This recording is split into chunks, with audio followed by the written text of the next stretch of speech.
Hello, everyone, and welcome to the 2016 Nonprofit Leadership Development Webinar Series.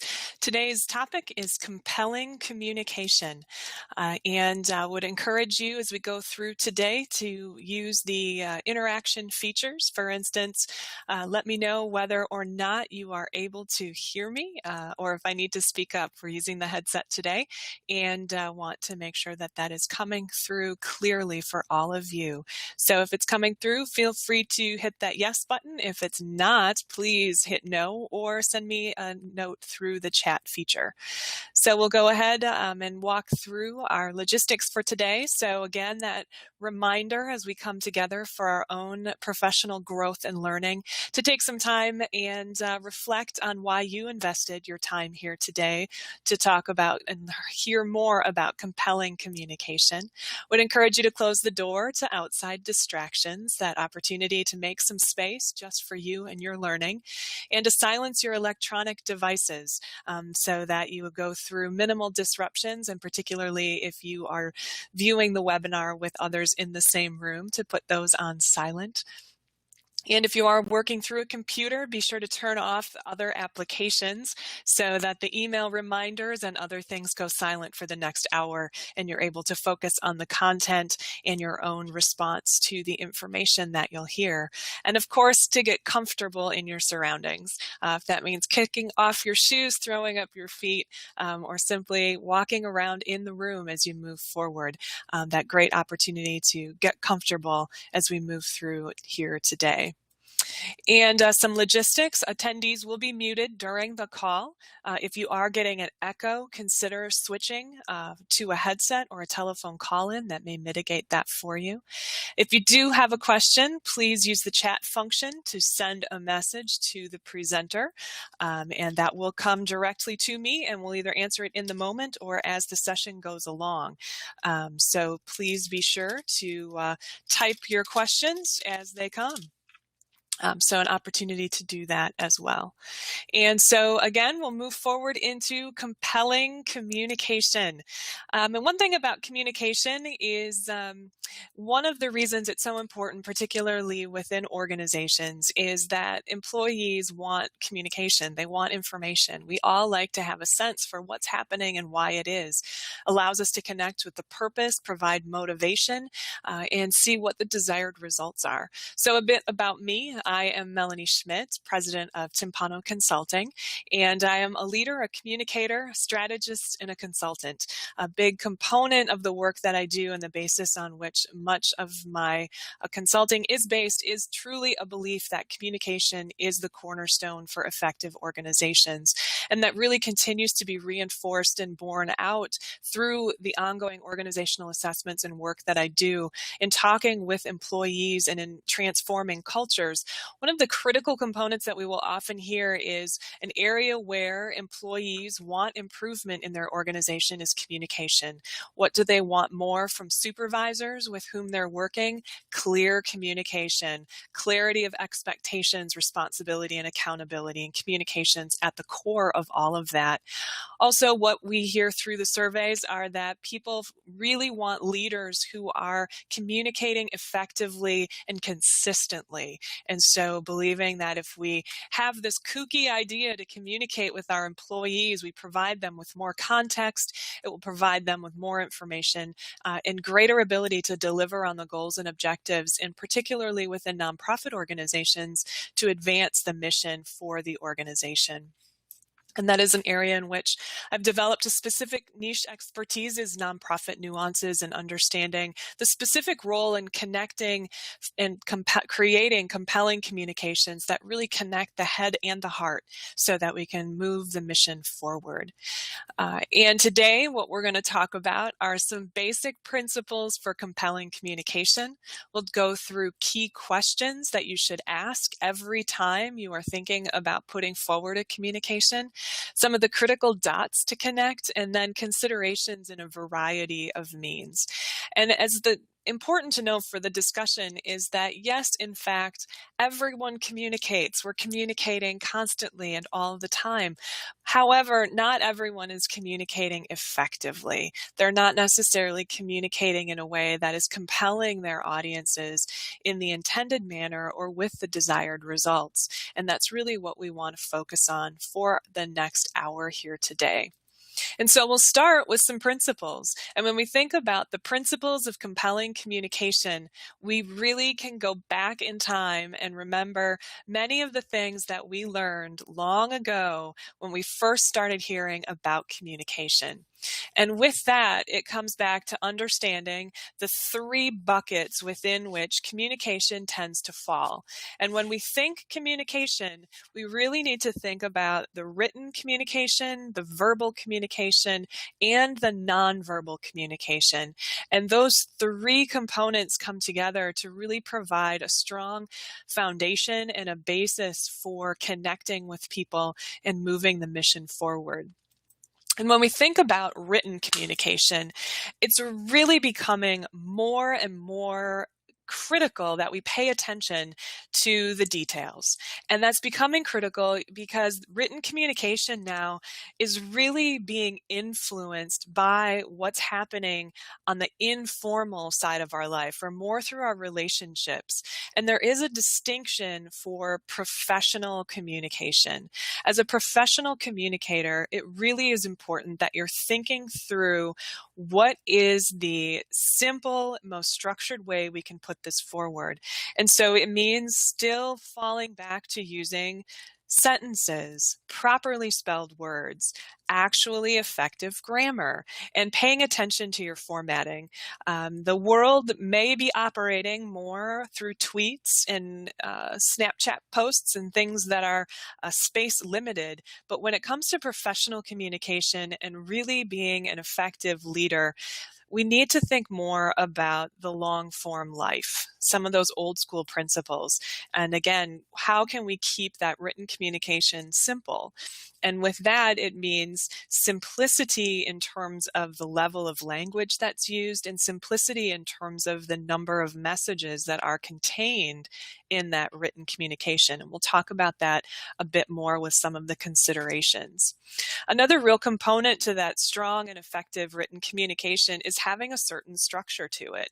And the structure can come by being prepared for your written communication. And we'll talk through some of the key questions as well as some of the dots to connect that provide some necessary structure so that communication becomes easier for the communicator and more important and impactful for the recipient.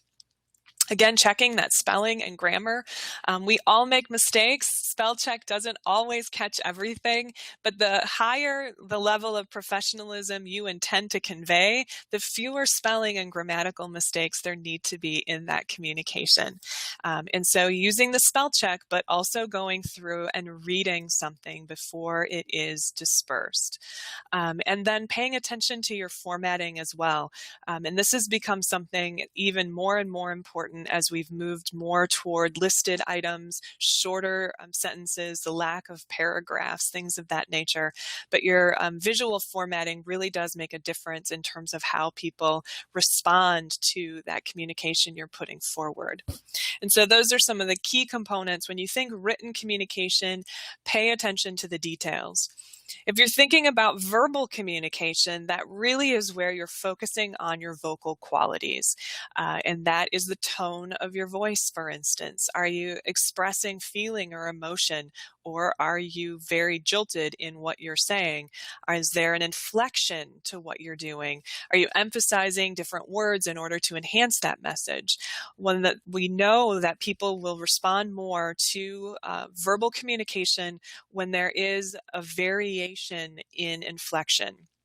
A critical component, though, is to control that inflection as well, because you don't want to be so inflected over time that there's a lot of peaks and valleys. If you have a lot of highs and a lot of lows, that can become very disconcerting for your audience. Whereas if you have some modulation, that's very helpful as you're moving through instead of communicating in a monotone voice. So we also think about pitch, and pitch is important because that's something that, again, as we communicate naturally, we talk at a natural pitch. And we have to think about how high or deep our voice might be and how that may be received on the other side. We can think about that being recipients of messages, being listeners to other people communicating verbally. And if there's a really high pitched person who's talking, sometimes that can be very disconcerting for people. It can cut through clutter, but it can also be off-putting for people. And so if you have a naturally high-pitched voice, then you have an opportunity to go through some exercises and to be very intentional to bring your voice down into more of a middle range. The flip side of that is that sometimes if you have a very deep voice, it can be very challenging for some people to hear, because the deeper the register, there are times when that will become more challenging for people to hear. And that pitch is important because it can also help with that expression or feeling or the emotion that you're conveying. There's also that verbal consideration when you think about the rate of speed, and that option of how many words per minute are you communicating. In that if you're talking really fast and putting out a lot of words per minute, the opportunity for someone to really reflect upon what you're saying, grasp it, and internalize it is more challenging. By the same notion, there's a certain rate that we're used to based upon our constant interactions with other people, but also through media standards. And so when the rate becomes too slow, people will sometimes be challenged to keep up or to stay interested in that conversation. And so to know that when you're going through that verbal communication, you need to vary it at times because you'll want to respond and react to your audience, but you also want to have a fairly consistent rate as you move through. For volume, that's the louder the softness question. And for verbal communication, you'll really need to think about not being a low talker. Many of us have heard that through a variety of sitcoms and other venues. But when you're speaking too softly, you run the risk of someone not hearing, or worse, misinterpreting your message because they're filling in words that they can't hear. By the same notion, if you're communicating very loudly, the challenge can be that, particularly in certain cultural settings, that will be off-putting to people. And so you really have that opportunity to think about your volume. And often, if you are the person who's presenting that communication, to think about speaking a volume level louder than you might be comfortable. And for that, we think about, using your inside voice plus one, so that, again, there is not a challenge for people to hear the very important communications you're putting forward. Another component to volume, and this will also relate to pitch, is the consideration that, particularly as our population is aging, having just heard this morning the belief that soon we will have more people on the planet over the age of 65 than under age 5 for the first time in history. That also means that there may be people who are more auditorily challenged, so whether they actually need hearing aids or they have other issues. And that really isn't an age-related thing, but you don't want to put someone in an awkward position of them not being able to hear you. And so speak with the presumption that someone in the audience may be challenged in that way, and you can easily overcome that for them. So that's some of the critical components for verbal communication, all having to do with vocal qualities. And then, of course, there's our nonverbal communication. And the statistics on that say that I've read as high as 85% of communication is perceived and interpreted based upon your nonverbal cues. And so really that reinforces that appearance and behavior matter tremendously. And so that also speaks to your actions and how they can speak louder than words, such that if you are standing in front of a crowd and you're tapping your foot or twittering with your hands or have other signals, it might be that those are natural for you. It could be interpreted that you're very nervous or perhaps uncomfortable with the information that you're about to communicate or are communicating. And so you need to remember that your actions are very important when you're presenting information. And that also goes to your actions outside of the communication venue, so that the actions that you are making leading up to that communication and after that communication also lend the credibility for the organization and how they're going to perceive you. Your facial expressions matching your words, very important, so that when you are delivering very serious news, you're not doing it with a jovial smile on your face. Or in fact, if you are delivering great news, to not be furrowing your brow and putting forward a grimace for that. And this is a great opportunity if you have a trusted colleague or friend who may be able and willing to be in the audience during those critical communications, particularly as you're becoming more aware of yourself in these situations, and ask them to critique you. Ask them to see, what sort of expression did I have on my face during that time? Can be another great opportunity if you aren't comfortable specifically asking someone to do that. If you have someone who's willing to take photographs of the event, that can be an interesting way to capture different snapshots of how your facial expressions are during the span of your communication. And so you can do an impromptu check on that after the fact. Also, it's really important making eye contact. And that is, of course, you need to be sensitive to different cultures and whether eye contact is perceived. But generally speaking, particularly in the United States, making that eye contact is signifying confidence and care. And so it's important to be making that not too much. So it's not staring someone down while you're communicating with them, which may be intimidating, but ensuring that you're connecting eye to eye with them so that it's a window into their reception, and for them, it's a window into your intent. And also important when you think about those nonverbal communications, particularly from a leader's position, having a relaxed and open demeanor can be really important for fostering trust and dialogue that will be critical to ensuring that your communication is not only received, but also compelling the appropriate action from your intended audience. So it really is looking at those three buckets.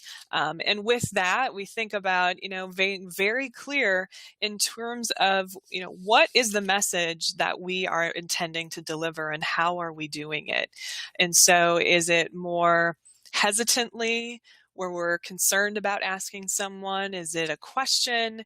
Is it something a little overly fancy, or is it shouting? And as we can see, is it, that's kind of tentative, go away, the ask, go away, and then finally just go away. And the person saying, well, why didn't you just say so? And the first one, you have to wonder, did they perhaps not hear? The second one, did they not understand you were speaking to them? No eye contact in the third, and then ultimately you have that exchange. And so being very clear about what your intended message is and what your delivery is going to be. Which takes us to some of those key questions that you need to consider every single time you're thinking about doing a communication. And with these questions, it may be something that you're doing in a split instant. It may be something that you're writing out and reflecting on over time. And those questions should be very familiar, because I continue to come back to those core questions that we learned related to journalistic intent. And so with that, some of the key questions being the who, what, when, where, why, and how. If you're thinking about putting forward a communication that's going to compel, you need to be able to answer these 6 questions. And with the who, you're really thinking about who is going to be in the audience, who is going to be effective, who is the best person to deliver this message, and who will be impacted by the communication that is put forward. It's really thinking about the people and the stakeholders who are going to be involved with or affected by the communication. And the what is looking at what needs to be communicated, what needs to be received, what are the nitty gritty logistics or aspects of what's happening with that communication. With the when, you're really thinking about when is the most appropriate time for this communication to occur? When will someone be affected? When will we be expecting them to take action based upon what we're sharing? It's all about the timing. And that timing is related to whatever it is you're communicating and also how you're going to be communicating that message. The where is really, again, thinking about where is this taking place in terms of what's being communicated or how it's going to be communicated. Where are we going to see changes within the organization? Where will someone go for help? Where will we actually deliver the message, and what will that look like? And the why is really one of the most critical questions, particularly when thinking about communication from leaders looking to compel people to take proper action. People really need to have the context, and that is what the why is all about. Why does this matter? Why are we taking this action? Why does someone need to pay attention to what we're trying to communicate? And it's providing a lot of that flavor or that context. And so really using that to dig deeply and to think in layers about what your communication needs to be. And then also how. How is someone supposed to act as a result of this communication? How are we going to be communicating it? How are we expecting people to react? It's really looking at all of these critical 6 questions to figure out what should that message be, who needs to hear it, when are we going to communicate it, where is that going to take place, why is this so important, and how are we going to move it forward and then address any implications that might result. And for leaders, there's also a really critical 7th question that I would introduce. And that is, if you've covered off your who, what, when, where, why, and how, now what? Now what are we supposed to do? We've gone through this process, we've released this information, put the communication out there. Now, what action are we going to take? What expectations do we have of people? What continuity or expectations need to be reinforced over time? And so it really is thinking very critically about, if we've gone through this communication process, now what are we going to do? And now how are we going to move people forward? And with that, it's also understanding who's in the room. How are we affecting people, and how are they going to be affecting the message? And so understanding that when it comes time, particularly in a crisis situation, there are certain habits that we may have in our organizations, certain roles that people typically fill, and it's really an opportunity with compelling communication to identify them, but then move beyond them to something that in fact is more effective. And in order to move from some of those key questions into more compelling and effective communication, we really need to connect the dots. And when we think about connecting the dots for communication, there are 6 dots that become very important and very much an area of focus. And that first is the audience. And when you think about moving forward with your communication, who is the intended audience? Who's going to be receiving this communication? Then the purpose, to understand what is the purpose of the communication and why we are moving that forward with that particular audience. It's also important to know the venue. And by venue, that could be the physical venue within which the message will be communicated, or it could be the means or the distribution of that message and communication. And then, of course, there's the story. What do we know? That when we think about communications, more and more people respond to storytelling.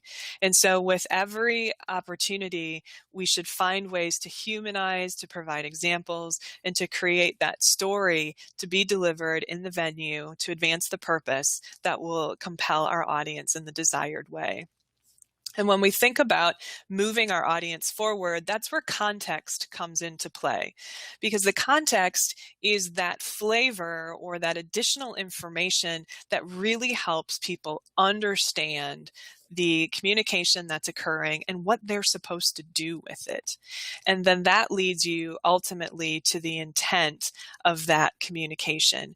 You have to be very clear as the communicator and as an effective leader what you are intending to communicate, what you're intending people to do as a result of the communication, and then assess how attuned or aligned those intentions are. And so we'll walk through the dots. And when we think about the audience, for instance, it really is thinking about who's going to be in the room. And when we say in the room, that might be physically in the room, but it might be who's going to be receiving that email or that letter or that phone call. Essentially, who are you going to be interacting with or looking to influence or inform with your communication? And so who's going to be in the room? And in some places you can write that out person by person or category of person or category of stakeholder to ensure that you again have grounded yourself in who is the audience. And when you've done that, then it's important to also prioritize who's going to be in the room.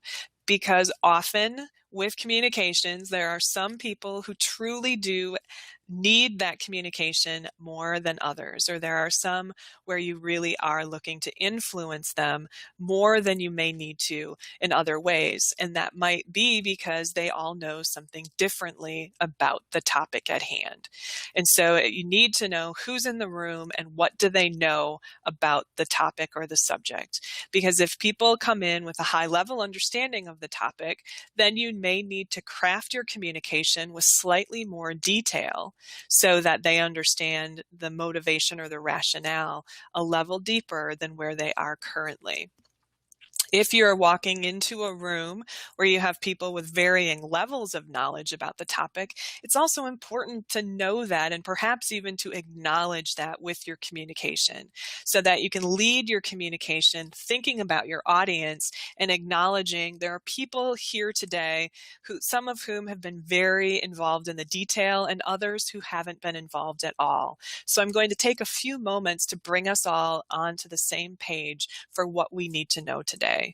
And at that, you've acknowledged to the people who have the detail that, in fact, they may be reinforced over the next few minutes, or they may be slightly bored over the next few minutes.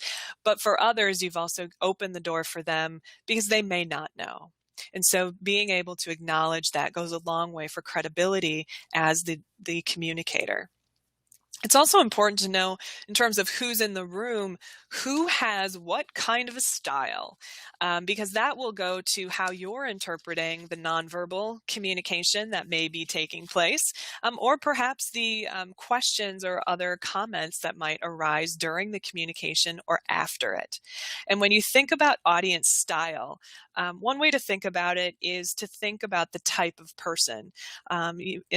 Think about the room. Are you going to have a number of charismatic individuals who are maybe perhaps very exuberant during the actual presentation or communication? Helpful to know how many thinkers might you have in the room? Who are those people that are constantly coming up with that contradictory point of view or a barrage of questions that they're looking for you to answer? Perhaps you'll have some skeptics who might be suspicious of what you're putting forward, or perhaps some followers who really are there just to listen, and then they'll do whatever their leader or executive tells them to do based upon the trust that they've built up. You also could have some controllers in the room, and those are the people who they are going to focus on your facts, they're going to focus on the analytics, and understanding who's in the room, what their leading style is, can be really important in how you're crafting that message and connecting with them. And it's important that you're ready to adapt. As a leader who is communicating, it is your responsibility to adapt to your audience more than it's their responsibility to adapt to your style. And that can be very challenging for people to accept and to embrace and to move forward. But it is one of the differences between being an effective leader who is communicating as opposed to someone who just communicates. And so getting a sense for your audience of who's in the room, what do they know, and what is their style allows you to shape your message in a much more compelling and appropriate way. It also helps you to refine your purpose in that communication. So based upon your audience, and particularly your primary audiences, are you looking to educate, to update, to persuade, to inform, to influence? What is your purpose in sending out this communication or pulling those people together? And this goes back to the days some of you may recall in middle school or junior high school when you had that speech class and you had to participate and figure out what type of speech you were going to do. That's exactly the training and the baseline for the purpose of your communication. Knowing upfront, if you're going to educate someone, then it is much more about putting forward the facts, the context, some storytelling devices that are helping to enhance their knowledge and to make them feel more comfortable. If you're looking to persuade someone, it might need to have more examples of what the value is. It might need to speak more strongly to their specific motivations. Whereas if you're just looking to update a crowd, it can be very quick and very brief to say, here's where we were, here's where we are, here's where we're going, do we have any questions? And so knowing your purpose will frame the communication. Also critical for your purpose is understanding what does the audience need to take away from today. And it's the so what piece of it. If you're educating someone, what's in it for them? What do they need to do what message do you want them to remember 5 minutes after they've left the meeting or 5 minutes after they've read the email? And what do you want them to remember a week later? And that's really important because if you have not honed in on your takeaway, you're just putting out a lot of words or a lot of data, and it's less about helping them really understand why they should be motivated to move forward. And then when we think about that audience and that purpose, it's what should they do as a result of the communication? And so if you're putting forward a new infrastructure, a new organizational chart that you're looking to communicate with someone, you want them to take away that while there may be some changes within the organizational structure, it's for the long-term stability of the organization. And as a result of the organizational changes, you really want them to focus on excelling in their position. And so what that is educating them about why this information, why the structure changed, and how even that change is not diminishing their ability to contribute toward the mission, as an example. So to know what that purpose is incredibly important, because then that shapes your message. And then you can think about what's the venue in which it's going to be most appropriate and the most connecting to act upon that purpose with that audience.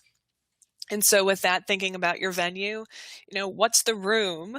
If it is a physical room, what is the actual room? How are the chairs set up? Is there a podium? Is there not a podium? Is it a circular table? Is it an open U table? Are there windows? Are there blinds on the windows? All of those details are really important for setting the stage of your communication. And so understanding that room is easy to comprehend when you're thinking about a physical room, but also think about the venue in terms of, what's the room or the distribution? Is it an email? Is it a postcard? Is it a written letter? Is it a telephone call? What's the proper vehicle or channel for communicating as well? And if if this is a situation where multiple people may need to be presenting information, important to know and think through the order of the information being presented and who might be presenting that information.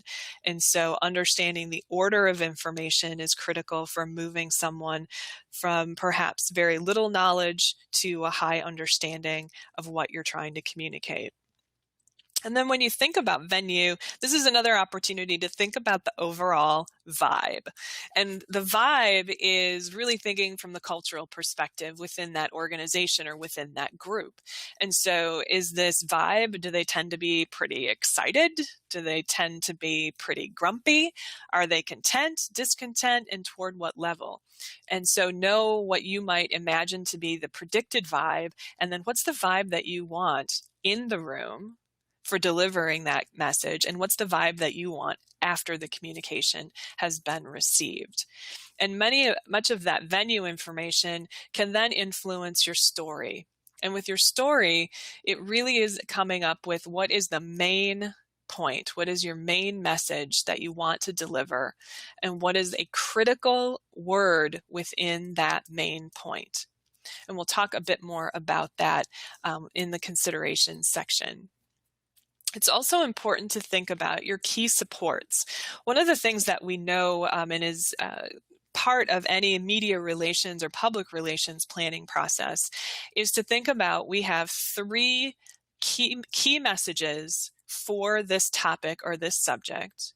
And within each message, we'll have three key supports. And so what's the data that might support your assertion? Or what's an example that would show the value of that main message that you're trying to communicate? And so those main messages are going to sync with your audience, your key audience, and then your key supports are really your validating or supporting information to make your case or win over your argument. And so in doing that, you have your main message, your key supports. That's what you're looking to communicate. And then you have to consider in crafting that story, what is known, what is presumed, and what is unclear for your audience.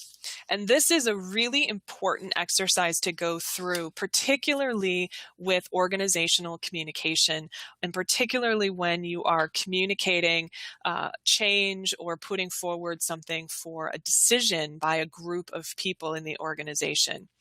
And so you have to, what is known about this issue?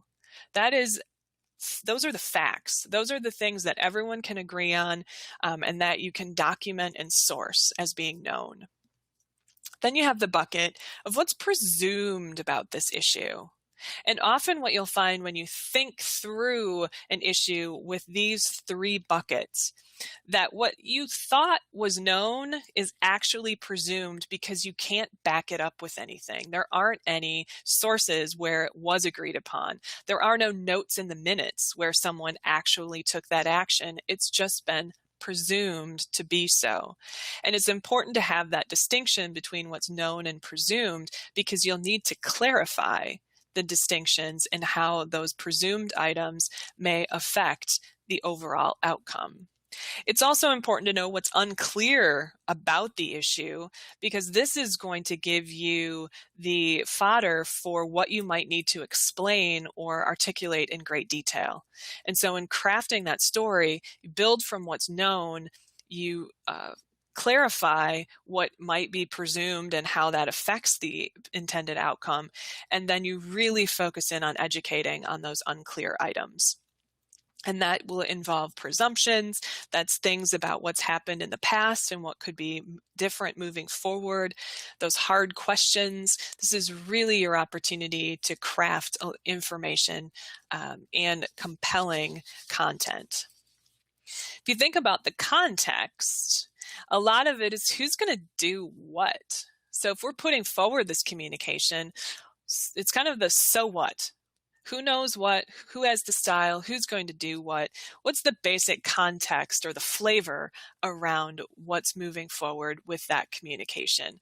What are the details that they need to know? And much of that can come from that exercise of looking at what's known, presumed, and unclear. And for the intent, if we've thought through, narrowed our audience, we've thought through our own purpose, explored the appropriate way to deliver that information, built our story, provided context for the story, then the last dot is connecting to intent. And what is your intent in terms of the impression you want to make with this communication or as a result of the communication? And what should people do? In other words, what's next? It's the so what in terms of matching. This is why I'm communicating. This is my intention. And then how is it being received?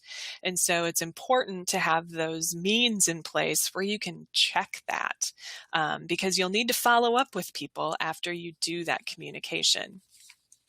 And so those dots are really the critical components to making sure that you have thoroughly planned your communication.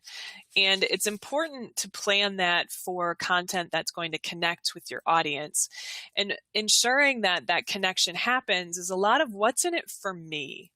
And we find that, in fact, there are 7 primary ways in which we are all motivated or driven. And so what we need to know going in is, as the communicator, what's in it for me? What am I really looking to get out of this? And then think through your primary audiences and the key stakeholders who will be receiving the message and what's really in it for them. Is there some sense of achievement to be gained by whatever you're asking them to do as a result of the communication? Is it really about a power dynamic? And is there some power that can be gained that could help you move forward a legislative agenda, for instance? Is there some controlled and power that will be positive for the organization? Is really a portion of what matters or what's in it for me affiliation? If I'm going through this communication process and creating compelling messages, will I have an affiliation that makes me feel good or provides me with appropriate respect or credibility within an organization? Ultimately, there's also the driver of autonomy. For some folks, the opportunity to have greater autonomy or to be reinforced as autonomous in their skills and ability of contribution is a huge driver for them and will help compel them and move them forward in a very positive way.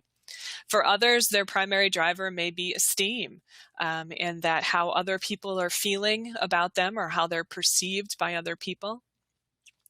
Another component is security. You'll see this come up quite a bit in organizations when they think about what's driving them. It's the security of their position within the organization, or it's the security of their position of expertise within the organization. And so being very clear on how you are affecting their level of security can be incredibly important. And then for others, what matters to them is equity. And again, not the equality, but the equity of ensuring that people are really being provided the customized and tailored supports that they need in order to contribute to the overall advancement of the organization and their own personal advancement. And so walking through this wheel can be another helpful technique when you're framing the communication and thinking about how you may be needing to adapt that for different people, either stakeholder groups for your organization or even different groups within your organization. And again, a lot of compelling communication and effective leadership communication is being aware and being mindful, and talking about mindfulness and how that matters so much as a leader within an organization, the value of emotional intelligence. Those concepts come through very directly when we talk about compelling communication.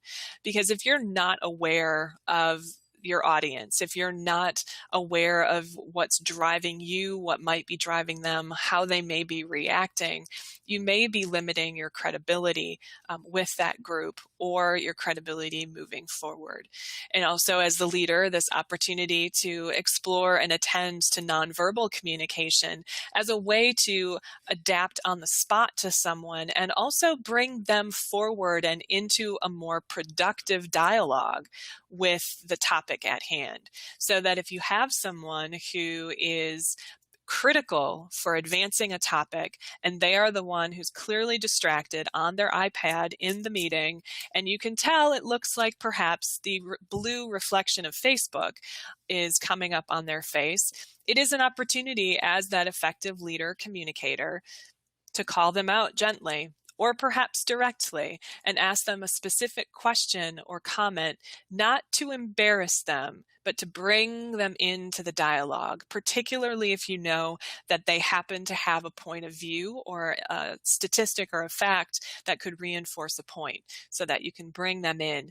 And it often will increase your credibility with others in the room, and often increase your credibility with that individual as well.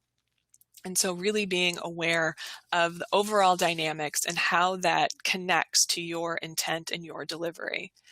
Because when we think about delivery, it's all in how you say it, how you put it out there, and how you communicate. And so I want to spend a moment thinking about that refinement of the message and how it really is important when you think about compelling communication to first and foremost identify your main message.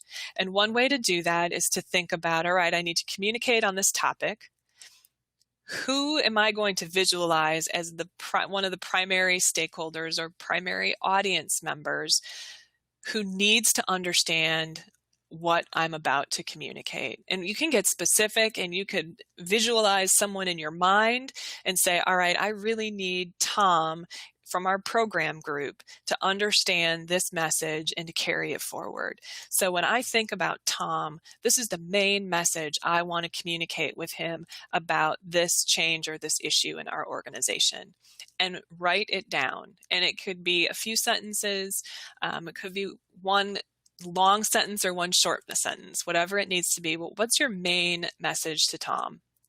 And then as you've written down your main message, go through that message word by word and identify the one most critical word in that main message. And you identify that by reading it over and over and seeing what is the thing in this message, the one word, the one concept that is critical to be communicated. It might be for tone purposes. It might be for content purposes. It might be because you know that's the one word that Tom is going to react with the most, or it connects most with the programs. And so hone in on that one critical word, and then go through and develop the rest of your content. Pull your stories, your examples, your key supports, your facts, and your statistics. Put that story together, and then reflect on that story you've just created and ask yourself, does it pull forward that one critical word? Does that come through either because of the example that was chosen or the supports that were given or the language that's used? And to be very honest about how aligned your ultimate story is with the main message and that critical word that you've identified. And so if you can go through that process, particularly for more challenging communications or more persuasive communications, that can be really helpful to ground you in what is truly important and to guide you forward in how people are expected to react based upon that main message. So honing that main message is critical as a leader in communicating. Another component is to think about, communication is also about effective engagement. And we want to engage our stakeholders or our audiences with our mission, with our purpose, with our issue, so that they will in fact take the desired results or do the right actions to move things forward. And so if you think about that cycle, it's really a way to remind yourself that effective engagement and compelling communication does start with listening, because you're listening to the environment within which you're operating. You're listening for cues or concerns for your critical stakeholders or your key audiences. You're taking in that information. And then as a result of having listened, then you're thinking through your key questions. You're thinking through the dots that need to be connected, the main message, the key word, what that story is going to be. And then you speak. And that speaking might be the written or the verbal communication. And then as you're doing that, you're also assessing how are my actions aligning so that what I'm speaking is reflecting what I've heard from others and what I was thinking through in this process, and that it is pretty constant and ongoing. But that effective engagement really starts with that listening and reflection before anything ever comes out of your mouth or is written down and distributed to someone else. And that to have ultimate credibility, your actions are aligned and it's reflecting an understanding that's deemed to be insightful by your key audience. So critical cycle for effectiveness. And there's also components to compelling communication that are about timing and about clarity and about candor. And so effective communicators are not afraid to communicate information in a timely manner. It means that as a leader, you need to be prepared to step up, having thought through your cycle for effective engagement, identified your key stakeholders and your main message, and really moved things forward and figured out, what is the proper venue for communicating this information? If in fact we're facing a situation where there's crisis on the horizon from a financial perspective with your nonprofit, or there's a lot of tension perhaps between a couple of team members, you really need to address that candidly and in a most forthright fashion. And to do that, a lot of times the considerations are around change and transition. And those key components of conflict or tension or transformation, people are being asked to change their habits and do things differently. And so, again, having a very planful approach to your communication is really quite important.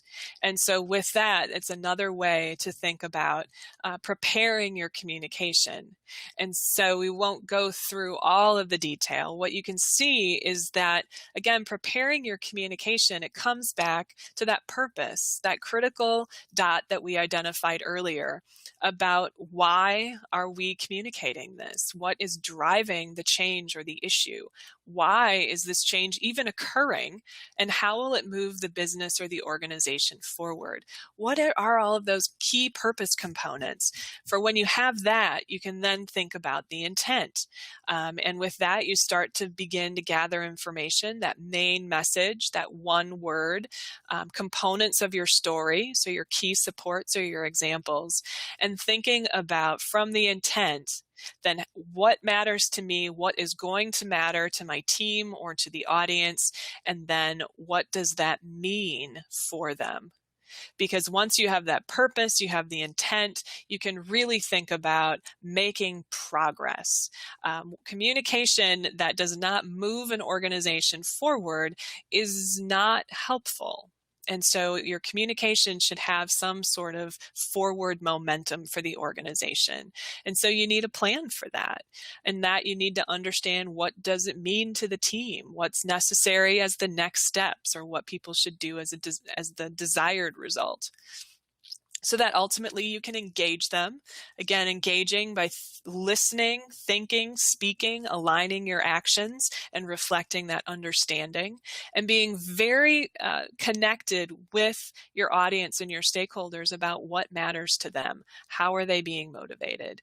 So that you can then support people through your communication process. And so that you're really using compelling communications as a means to move the organization, build relationships with people, share information that is not only informing and educating, but propelling them forward as well. And so you have to be clear in preparing your communication so that ultimately, when you think about it, there are some critical aspects for effective communication. One is to be very clear, and that is clear on audience, clear on purpose, clear on intent, clear on what you need to communicate and why, so that whatever type of communication you're using, you have that opportunity to go through who, what, when, where, why, how, and now to be the most succinct you can be. Because being concise is also particularly important, particularly in today's society. We're seeing, again, more and more condensed communication, which needs to be concise in its purpose and intent. We're also seeing a movement for more concrete communication, that particularly within organizations, abstract, esoteric comments or communications are more confusing for people.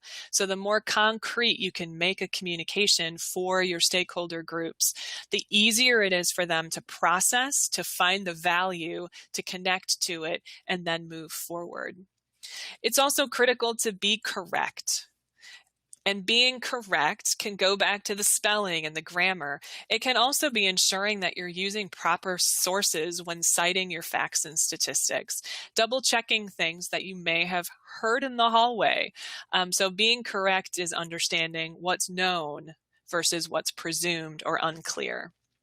So that ultimately, as an effective communicator, you're also coherent. You're connecting your dots. You're connecting your audience to the purpose, with the venue, through the story, with the context, and to the intent, in a way that makes sense for them and is easy for them to follow the pattern or to walk those dots. Ultimately, the effective communicator is also complete, and that level of completeness goes back to understanding who knows what about the issue or the topic at hand. And then ultimately being courteous. Another key component that civil society that is a value for organizations particularly is being courteous in your communications, having mutual respect and fostering that for those within your organizations and those with whom you're speaking. It makes things much better for everyone and allows them to hear the rationale and the story that you're sharing in a way that allows them to internalize it, reflect on it, and ultimately to take the desired actions that you have. So that is today's subject on compelling communication. We do have a few moments for anyone who would like to ask some questions by using that chat function. We have some upcoming sessions for the rest of the year. Fabulous fundraising, that's a popular topic coming up on August 18th. September 15th is Taming Transitions, where we'll have an opportunity to talk through the 3 phases of transitions, also the difference between change and transition, with some strategies that you can use to enhance that process in your organization or in your own life. October 20th, we'll go through some mission-driven marketing, that opportunity to take a spin from a nonprofit perspective on marketing principles. And then in November, looking at actionable accountability, knowing that ultimately for leaders in organizations, be they as recognized leaders or informal leaders, how to foster greater accountability with teams and with individuals. And then December 15th, we'll have some techniques for looking back and looking ahead, things to consider, how to celebrate your successes from 2016 and how to prepare effectively to launch your 2017 in the most appropriate and effective way. So I'd like to thank everyone for joining us in the 2016 Nonprofit Leadership Development Webinar Series. Would encourage you to connect through Facebook and Twitter. Certainly also LinkedIn. If you would just reference participation in the webinar, that would be wonderful.